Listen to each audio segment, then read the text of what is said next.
Vous pourriez être surpris par ce que je m'apprête à partager, mais il est crucial de rester silencieux et concentré sur ce qui s'en vient. Je me tiens devant vous aujourd'hui non pas comme un simple messager, mais comme un vase rempli d'un feu divin. Ce feu brûle pour les élus, ceux qui sont mis à part, ceux qui sont appelés à un but plus élevé. Vous, oui vous, êtes l'élu, choisi par le Tout-Puissant pour accomplir sa mission, pour être sa lumière dans ce monde de ténèbres. Mais aujourd'hui, je viens avec un avertissement, une révélation et un appel à l'action qui ne doivent pas être ignorés. Je viens exposer un ennemi subtil mais mortel, une force qui a dévasté des royaumes, mis à genoux des puissants et abattu même les plus favorisés aux yeux de Dieu. Cet ennemi n'est pas fait de chair et de sang, mais c'est une force invisible qui ronge l'âme. Il se déguise en confiance, en succès, en supériorité. Mais ne vous y trompez pas, c'est un poison qui mène uniquement à la destruction. Cet ennemi, c'est l'orgueil. Élus, méfiez-vous de l'orgueil, c'est l'arme que l'ennemi utilise pour vous faire tomber de la grâce. C'est l'ombre qui assombrit l'âme, le mensonge qui vous fait croire que vous êtes arrivé, que vous êtes suffisant par vous-même. Je suis ici pour vous secouer de cette illusion, pour embraser votre âme avec la vérité. L'orgueil n'est pas qu'une simple attitude, c'est une maladie spirituelle. C'est un mal qui déforme votre perception, vous fait croire que vous êtes plus haut que vous ne l'êtes et vous sépare de celui qui vous a créé. Lucifer, le plus beau et puissant des anges, est tombé à cause de l'orgueil. Réfléchissez à cela, Lucifer n'était pas un ange ordinaire. Il était le chérubin oint qui marchait au milieu des pierres de feu du ciel, Ézéchiel 28 verset 14. Il était rempli de sagesse, parfait en beauté, mais un jour, l'orgueil s'est glissé dans son cœur et il a dit en lui-même, « Je monterai aux cieux, j'élèverai mon trône au-dessus des étoiles de Dieu » Ésaïe 14 verset 13. Voilà où mène l'orgueil, loin de Dieu, loin de la vie, loin de la source même de votre force. Dans son arrogance, Lucifer fut précipité du lieu le plus élevé jusqu'au plus profond des abîmes. Sa beauté fut détruite, sa sagesse transformée en folie, sa puissance lui fut retirée. L'orgueil a causé sa chute. Maintenant, laissez-moi vous poser cette question, élus, pensez-vous être à l'abri de cette même chute?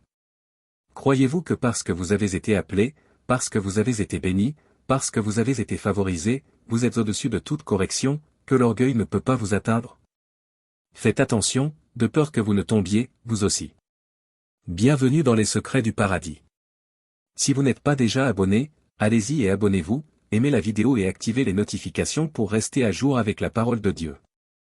Allons plus loin. Regardons le roi Nebuchadnezzar, un souverain de grand pouvoir, de richesse et d'autorité. Ce roi contemplait le royaume de Babylone, l'empire qu'il avait bâti, et dit, « N'est-ce pas ici Babylone la grande, que j'ai bâtie pour en faire la résidence royale, par la puissance de ma force et pour la gloire de ma majesté » Daniel 4 verset 30. Oh, comme l'orgueil avait pris racine dans son cœur. Il croyait que ses accomplissements étaient le fruit de sa propre grandeur. Mais écoutez la parole du Seigneur, alors que les mots étaient encore sur ses lèvres, une voix vint du ciel disant, « Ton autorité royale t'est retirée » Daniel 4 verset 31. En un instant, la gloire du royaume de Nebuchadnezzar fut enlevée. Il fut chassé de son peuple, réduit à vivre comme un animal, mangeant de l'herbe dans les champs. Celui qui se croyait un dieu fut abaissé au rang d'une bête. L'histoire de Nebuchadnezzar est un rappel sévère que peu importe à quelle hauteur vous montez, l'orgueil peut vous faire chuter brutalement. Ce n'est que lorsque Nebuchadnezzar leva les yeux vers le ciel dans l'humilité que sa raison lui fut rendue et que son royaume lui fut restitué. Élus, méfiez-vous de l'orgueil. C'est un cancer qui, s'il n'est pas éradiqué, détruira le fondement même de votre appel. Comprenez ceci, mes bien-aimés, l'orgueil ne mène pas seulement à la chute, il bloque la puissance de Dieu dans votre vie. L'orgueil est la barrière qui se dresse entre vous et la plénitude de ce que Dieu veut accomplir à travers vous. La Bible dit, Dieu résiste aux orgueilleux, mais il fait grâce aux humbles, Jacques 4 verset 6. Réfléchissez à cela un instant, lorsque vous marchez dans l'orgueil, vous vous placez littéralement en opposition à Dieu. Vous luttez contre celui-là même qui vous donne le souffle de vie. Comment alors pouvez-vous espérer accomplir votre appel en vous opposant à la volonté de Dieu? Comment pouvez-vous espérer porter son onction lorsque l'orgueil a pris racine dans votre cœur? Vous ne le pouvez pas. L'orgueil vous place dans un état où vous n'êtes plus conduit par l'esprit, mais par vos propres désirs, votre propre compréhension, votre propre force. Et cela, mon ami, est un endroit dangereux. Mais il y a de l'espoir. Il existe un chemin de retour au bord du gouffre. L'antidote à l'orgueil, c'est l'humilité. L'humilité n'est pas de la faiblesse, c'est une force maîtrisée. C'est reconnaître que sans Dieu, vous n'êtes rien. C'est admettre que tout ce que vous avez, chaque don, chaque talent, chaque bénédiction vient de sa main. Jésus, notre plus grand exemple, a dit, « Car le Fils de l'homme est venu, non pour être servi, mais pour servir et donner sa vie comme la rançon de plusieurs. » Marc 10 verset 45. Si le roi des rois, le Seigneur des seigneurs, a pu s'humilier jusqu'à mourir sur une croix, combien plus devons-nous nous humilier devant Dieu? Élu, l'humilité est la clé qui libère la puissance de Dieu dans votre vie. Lorsque vous vous humiliez devant le Seigneur, il vous élève, Jacques 4 verset 10. Lorsque vous reconnaissez votre dépendance envers lui, il vous remplit de son esprit et vous permet d'accomplir des choses au-delà de vos propres capacités. C'est dans l'humilité que se trouve la véritable force. L'orgueil ne se manifeste pas toujours bruyamment, il s'infiltre souvent subtilement, comme un voleur dans la nuit. Il commence par une petite pensée, « Regarde ce que j'ai fait, je suis meilleur que cette personne, je n'ai pas besoin d'aide. » Cela commence petit, mais comme une mauvaise herbe, il pousse si on ne l'arrache pas. Voyez-vous, l'orgueil ne se manifeste pas uniquement par une arrogance évidente. Il peut prendre la forme de l'autosuffisance, en pensant que vous n'avez pas besoin de l'aide de Dieu dans un domaine particulier de votre vie. Il peut apparaître sous la forme de comparaison, en regardant de haut ceux que vous jugez moins doués ou moins réussis que vous. Il peut se manifester par du ressentiment, en pensant que vous méritez plus de reconnaissance, plus d'éloges, plus de récompenses pour votre dur labeur. Mais Dieu voit le cœur. Il voit ce qui est caché sous la surface, l'orgueil, l'autosuffisance, le sentiment d'avoir droit à plus, que vous ne reconnaissez peut-être même pas. C'est pourquoi la Bible dit, « Le cœur est tortueux par-dessus tout, et il est incurable, qui peut le connaître ?» Jérémie 17 verset 9. Vous ne pouvez pas vous permettre d'être aveugle à votre propre cœur, élu. L'orgueil est un trompeur, et il prospère dans l'ombre, là où il n'est pas confronté. Regardez la vie du roi Saül. Il a commencé humble, choisi par Dieu, rempli de l'esprit et habilité à diriger Israël. Mais au fur et à mesure que ses victoires augmentaient, son orgueil grandissait aussi. Il en est venu à se fier davantage à son propre jugement qu'au commandement de Dieu. Lorsque le Seigneur lui ordonna de détruire complètement les Amalécites et tout ce qui leur appartenait, Saül épargna le roi et garda le meilleur du bétail, se convainquant que sa façon de faire était meilleure que celle de Dieu. Il tenta de dissimuler son orgueil sous un acte de piété, en disant que les animaux seraient sacrifiés au Seigneur. Mais Dieu ne fut pas dupe. Par le prophète Samuel, sa réprimande fut claire. L'obéissance vaut mieux que les sacrifices, et l'écoute vaut mieux que la graisse des béliers. Car la rébellion est aussi coupable que la divination, et l'arrogance est semblable au mal de l'idolâtrie. Parce que tu as rejeté la parole de l'Éternel, il te rejette comme roi. 1 Samuel 15 versets 22 à 23. L'orgueil de Saül lui coûta le royaume. L'orgueil est une forme de rébellion. Laissez cela pénétrer, l'orgueil est une rébellion. C'est un acte de défi contre l'autorité de Dieu. Lorsque vous laissez l'orgueil croître dans votre cœur, vous dites, « Je sais mieux que Dieu ». Vous vous placez sur un trône qui n'appartient qu'à Dieu. C'est ce que fit Lucifer. C'est ce que fit Nebuchadnezzar. C'est ce que fit Saül. Et le résultat est le même à chaque fois, la chute. Ne commettez pas l'erreur de croire que votre succès, vos accomplissements, vos dons ou votre influence vous protègent de ce danger. En réalité, plus Dieu vous bénit, plus vous devez être vigilant face à l'orgueil. Plus Dieu vous élève, plus vous devez vous humilier. La Bible dit, l'orgueil précède la ruine, et l'esprit hautain précède la chute. Proverbe 16 verset 18. La destruction suit l'orgueil comme une ombre. Vous ne la voyez peut-être pas immédiatement, mais elle est inévitable. L'orgueil vous met sur un chemin qui vous éloigne de la protection, de la provision et du dessein de Dieu. Et sans Dieu, peu importe la force que vous pensez avoir, vous tomberez. Examinons maintenant certains des signes plus subtils de l'orgueil qui peuvent s'infiltrer dans la vie des élus. Vous pensez peut-être que l'orgueil se limite à l'arrogance ou à la vantardise, mais il peut se manifester de façon qui semble inoffensive en apparence. Je vous encourage à sonder votre cœur tandis que je les énumère et à demander à Dieu de révéler tout orgueil qui pourrait commencer à prendre racine dans votre vie. Numéro 1, l'autosuffisance. Vous arrive-t-il de vous fier davantage à vos propres Seigneur, à rester dans l'humilité? Nous reconnaissons que nous avons souvent compté davantage sur notre propre force, notre sagesse et nos ressources que sur ta direction et ta provision. Pardonne-nous lorsque nous avons prié moins, pensant pouvoir tout gérer seul. 2. L'impatience envers les autres. Sommes-nous prompts à juger ceux qui ne paraissent pas aussi spirituels, matures ou réussis que nous? Ressentons-nous de l'irritation lorsque les gens ne comprennent pas aussi vite que nous? 3. Le manque de gratitude. Prenons-nous le crédit de nos réussites sans reconnaître que c'est Dieu qui nous a donné les dons, les opportunités et la force pour y parvenir? Remercions-nous moins Dieu, en nous félicitant davantage nous-mêmes? 4. La défensive. Devons-nous sur la défensive lorsque quelqu'un nous corrige ou nous critique? Avons-nous du mal à accepter des remarques ou à admettre que nous avons tort? 5. La recherche de reconnaissance. Sommes-nous plus préoccupés par les louanges et l'approbation des autres que par le fait de plaire à Dieu? Sommes-nous insatisfaits lorsque nos efforts passent inaperçus? Si, le ressentiment face au succès d'autrui. Ressentons-nous de l'envie ou de l'amertume quand d'autres réussissent, surtout si nous pensons mériter ce succès davantage qu'eux? 7. La négligence de la prière et des Écritures. Passons-nous moins de temps dans la prière et l'étude de la parole de Dieu parce que nous croyons avoir atteint un niveau spirituel suffisant? Pensons-nous que nous en savons assez pour ne plus avoir besoin de chercher Dieu chaque jour? Ce ne sont là que quelques-unes des façons dont l'orgueil peut s'infiltrer dans votre vie. Il peut se déguiser en indépendance, en confiance, voire en désir d'excellence. Mais ne vous y trompez pas, l'orgueil est un voleur. Il vous prive de votre connexion avec Dieu et place un plafond sur votre croissance spirituelle. Si l'orgueil mène à la destruction, l'humilité mène à l'élévation. L'humilité, ce n'est pas penser moins de vous-même, c'est penser moins à vous-même. C'est reconnaître que tout ce que vous avez est un don de Dieu, et que sans lui, vous n'êtes rien. C'est garder un cœur tendre, enseignable, toujours ouvert à la correction, toujours dépendant de Dieu. Jésus lui-même, le Fils de Dieu, a marché dans une humilité parfaite. Lui qui, étant de condition divine, n'a point regardé comme une proie à arracher d'être égal avec Dieu, mais il s'est dépouillé lui-même en prenant la condition d'un serviteur, en devenant semblable aux hommes, Philippiens 2 versets 6 à 7. Le roi des rois a choisi de s'humilier, de servir et de donner sa vie pour les autres. Voilà l'exemple que nous devons suivre. L'humilité est la clé pour recevoir davantage de la grâce de Dieu. La Bible dit, Dieu s'oppose aux orgueilleux, mais il fait grâce aux humbles, 1 Pierre 5 verset 5.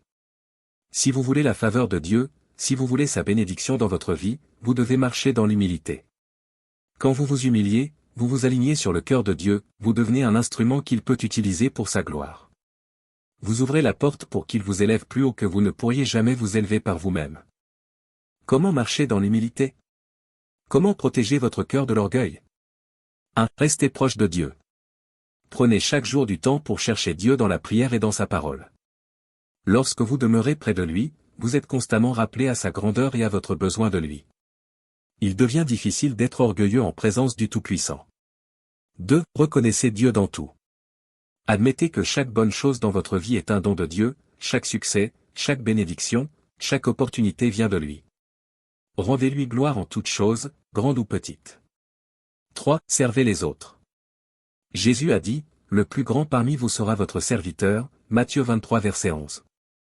L'humilité se cultive par le service. Cherchez des occasions de servir, surtout ceux qui ne peuvent rien vous rendre. Servez avec un cœur qui cherche à bénir, non à être vu.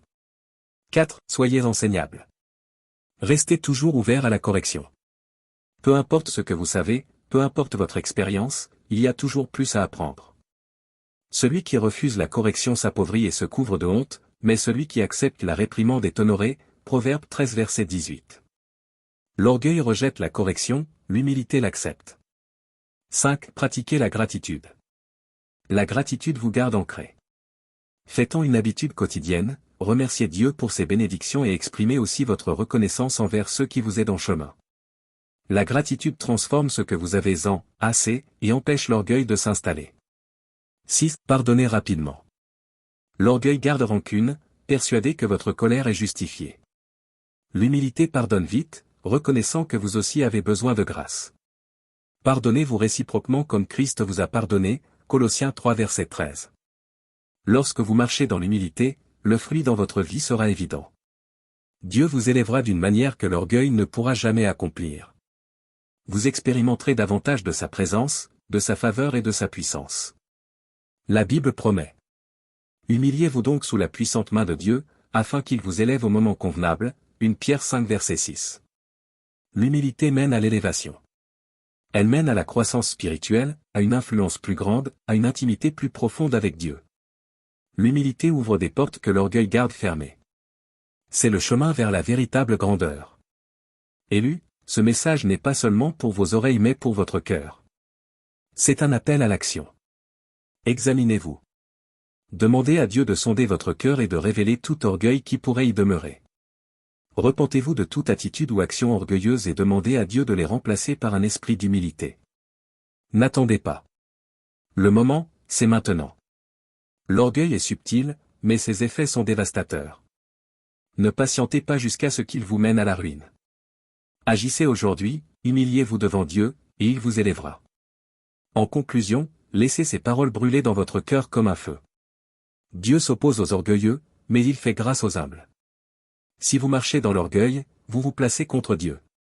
Mais si vous marchez dans l'humilité, vous vous positionnez pour recevoir sa grâce, sa faveur et sa bénédiction. Élus, élevez-vous dans l'humilité. Déposez votre orgueil. Marchez dans la plénitude de votre appel. Et, ce faisant, Dieu vous élèvera plus haut que vous ne l'auriez jamais imaginé. Ne laissez pas ce message seulement toucher votre cœur pour ensuite s'éteindre. Laissez-le vous pousser à agir. Partagez ce message avec ceux qui ont besoin de l'entendre. Il y a d'innombrables âmes qui luttent sous le poids de leur appel, qui se battent en silence, qui se demandent si leur foi en vaut la peine. Soyez la voix qui leur rappelle que Dieu les voit, qu'il honore leur foi et que la récompense arrive. Si ce message a touché votre cœur, prenez un instant pour écrire Amen en signe que vous êtes d'accord avec la parole de Dieu. Que ce soit votre déclaration de foi, un pas audacieux vers l'acceptation du prix et la confiance dans la récompense que Dieu prépare. Chaque « Amen » n'est pas juste un mot, c'est une affirmation de croyance, une proclamation que vous êtes choisi par Dieu et prêt à marcher dans la plénitude de votre foi. Pour ceux qui le ressentent, abonnez-vous et poursuivez ce chemin avec nous. Dieu parle puissamment en cette saison, et vous ne voulez pas manquer les paroles qu'il libère pour fortifier, encourager et élever ses élus. Lorsque vous vous abonnez, vous entrez dans une communauté de croyants déterminés à marcher dans leur foi ensemble, à se soutenir dans les épreuves et à célébrer les victoires que Dieu accorde. Enfin, je vous encourage à partager ce message. Ne gardez pas ce feu pour vous. Diffusez-le afin que d'autres soient embrasés par la vérité de la parole de Dieu.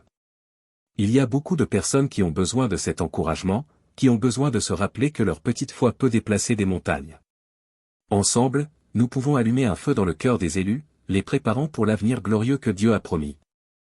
Marchons ensemble ce chemin, faisant confiance à la fidélité de Dieu à chaque étape. Allez aujourd'hui avec la certitude que vous êtes choisis, que vous êtes appelés, et que votre foi même petite est plus puissante que vous ne le pensez. Vous êtes sur le point de voir la main puissante de Dieu agir dans votre vie d'une manière que vous n'auriez jamais cru possible. Votre foi, semblable à une graine de moutarde, va grandir, et rien, absolument rien, ne vous sera impossible. Prions ensemble cette prière, comme une seule famille. Père Céleste, je viens devant toi maintenant au nom qui est au-dessus de tout nom, Jésus-Christ, le Roi ressuscité. Nous nous humilions devant toi, Seigneur, reconnaissant que toi seul est notre source, notre force et notre soutien. Toi seul es digne de toute gloire et de tout honneur. Aujourd'hui, nous rejetons chaque couronne d'orgueil qui a tenté de prendre racine dans nos cœurs. Père, nous nous repentons de chaque pensée, de chaque attitude et de chaque action qui se sont élevées au-dessus de ta volonté. De même que tu as abaissé l'orgueil de Lucifer et de Nebuchadnezzar, nous te demandons d'ôter toute trace d'orgueil en nous, arrache-le, Seigneur, et détruis-le par le feu de ton Saint-Esprit. Nous déclarons que l'orgueil n'aura aucune place dans nos vies. Il n'empêchera ni notre destinée, ni notre appel, ni notre marche avec toi. À sa place, nous te demandons que l'esprit d'humilité s'élève en nous. Apprends-nous, ô Seigneur, à marcher dans la soumission à ta parole, à faire confiance à tes voies et à dépendre pleinement de ta grâce. Père, pour chaque personne qui reçoit ce message, je prie pour une transformation. Que ta parole, plus tranchante qu'une épée à deux tranchants, perce leur cœur et touche leurs esprits. Que l'orgueil soit brisé comme du verre dans leur vie. Que toute forteresse d'arrogance, d'autosuffisance et d'auto-exaltation soit démolie au nom puissant de Jésus. Je prie pour que cette parole allume un feu d'humilité, de repentance et de soumission à ta volonté. Mets leur cœur en flamme avec le désir de vivre dans une dépendance totale envers toi. Seigneur, je te présente chaque personne qui partagera ce message. Que leur obéissance à répandre ta parole soit abondamment bénie. Que les semences qu'ils plantent produisent une récolte d'âmes qui se détournent de l'orgueil et marchent humblement avec toi. pour ceux qui s'abonnent, qui aiment et qui écrivent « Amen » à ce message, je te demande de déverser sur leur vie une abondance de ta grâce. Que ta faveur les entoure comme un bouclier. Que leur geste d'engagement soit un acte de foi, et qu'en retour tu les récompenses par des percées, des portes ouvertes et une faveur surnaturelle. Que leur vie devienne un témoignage de la puissance de l'humilité devant toi, ô Dieu. Père, je déclare tes bénédictions sur chaque auditeur, chaque spectateur, chaque croyant qui s'humilie aujourd'hui devant toi. Élève-les, ô Dieu, non pas dans l'orgueil, mais dans ton timing divin et selon ta parfaite volonté. Exalte-les tandis qu'ils s'humilient. Utilise-les puissamment pour ton royaume, pour ta gloire et pour l'accomplissement de tes desseins. Maintenant, je déclare, avec l'autorité de Jésus-Christ, que tout plan de l'ennemi visant à utiliser l'orgueil contre ses élus est brisé au nom de Jésus. L'esprit d'orgueil est lié et chassé, et l'esprit d'humilité est libéré dans leur cœur et dans leur vie. Ils marcheront dans la victoire, dans la puissance et dans la plénitude de ton appel. Père, nous scellons cette prière par le sang de Jésus. Que ton feu descende, consumant tout ce qui n'est pas de toi, et que la lumière de ta vérité brille puissamment à travers nous. Que cette prière s'avance comme un marteau, brisant les chaînes et renversant les forteresses. Dans le nom puissant et incomparable de Jésus-Christ, nous prions et nous croyons. Amen et Amen.